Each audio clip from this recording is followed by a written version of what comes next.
Cela pourrait bien être le concert de la décennie, comme à l'occasion du jubilé de platine de la reine Elisabeth l'an dernier, le roi Charles a décidé d'organiser un grand show pour son couronnement le week-end du 6 mai prochain. Et les noms des stars qui devraient s'y produire font frémir les fans d'impatience. Lionel Richie est tout proche de donner son accord, tout comme les Spice Girls, qui pourraient se reformer pour l'occasion.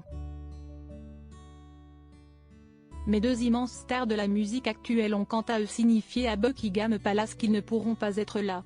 Ed Sheeran et Adele ont en effet refusé l'invitation. Un gros revers pour le souverain, qui avait expliqué à ses équipes qu'il aurait aimé avoir ces titans de la musique à ses côtés pour le grand jour.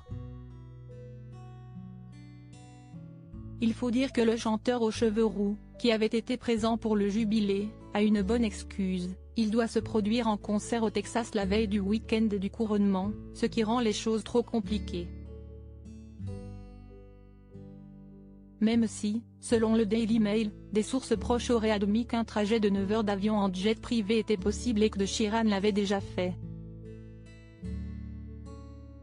Adele, quant à elle, doit finir ses shows à Las Vegas, où elle est en résidence, le 25 mars et n'a pas d'autre engagement prévu officiellement. Cependant, la chanteuse vit désormais aux États-Unis avec son fils Angelo, 10 ans, et son nouveau compagnon, l'agent sportif Rich Paul, et n'a peut-être pas envie de rentrer à Windsor pour un week-end seulement.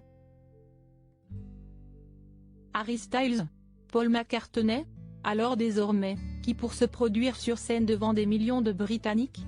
Les équipes du roi Charles III compteraient sur Harry Styles, l'une des plus grandes stars du monde actuellement, qui n'a pas encore répondu à l'invitation. Les anciens membres du groupe Queen pourraient également être invités, tout comme Paul McCartney ou les Rolling Stones, légendes de la musique britannique.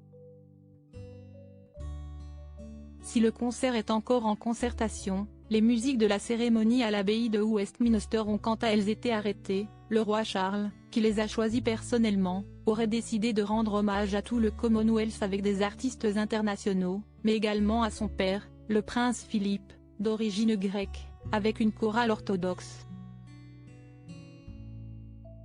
Pour les invités, chefs d'État et têtes couronnées sont attendus à Londres, ainsi que la famille royale dans son ensemble. Ou presque. Le prince Harry et Meghan Markle, isolés aux États-Unis depuis fin 2019, n'ont pas encore donné leur réponse.